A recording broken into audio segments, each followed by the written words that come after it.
I think the Brisbane dialogues are fantastic, and I'm genuinely sorry not to be able to attend this one.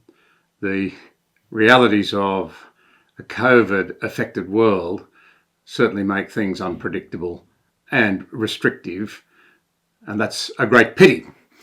But I would just like to make some comments about what you're considering tonight. I'm a profound believer in democratic freedoms and in the proper functioning of democracy.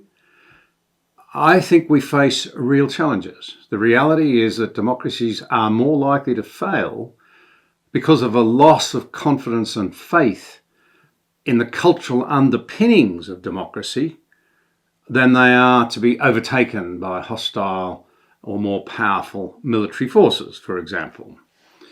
And I see just 3 or 4 areas that deeply concern me that I think we ought to be focused on. The first is the perniciousness of what we now call cancel culture. The idea that our forebears would have burnt one another at the stake for daring to differ. What a patronising attitude towards another human being. You should die because your opinions are not appropriate. Well, I say exactly the same of cancel culture. Who in their right minds thinks they have the right to silence someone else because they have a different view, with all of the terrible impact that that has in our society, not only on individuals, but on the quality of public debate. And indeed, not just the actual debates, but the ability for people to feel involved. We know from the research a horrifying number of young people feel, for example, that they can't express their political views at university. Another great problem is that we no longer seem to believe in evidence. As Jonathan Haidt points out in his book Coddling of the American Mind, we've encouraged young people to always trust their feelings. This is very unwise indeed. Data matters, facts matter, and it leads to another problem, which is the loss of accumulative wisdom in our culture, the drawing on the wisdom of the ages, the deep insights that people who have struggled with the great issues confronting humanity, at its most basic, the question of good and evil.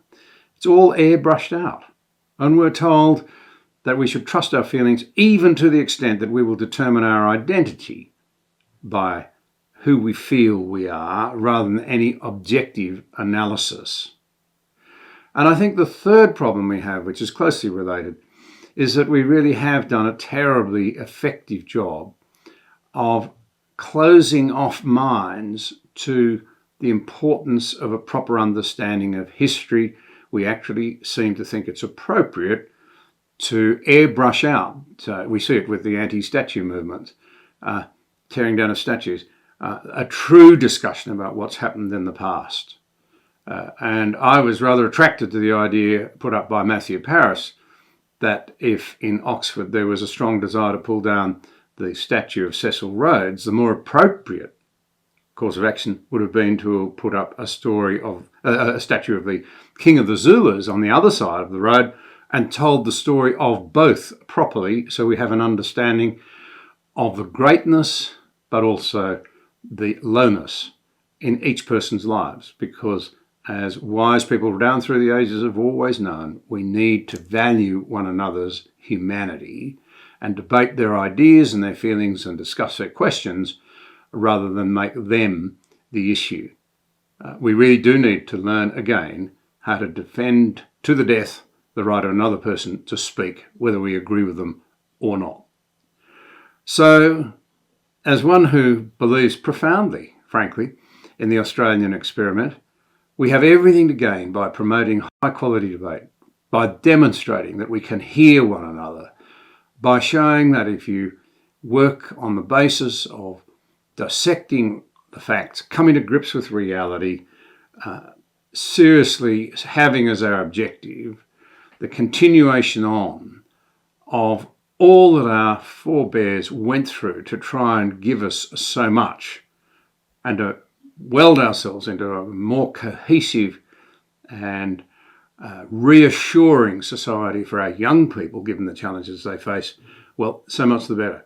So have a great time together, and I'm genuinely sorry not to be with you. Go well.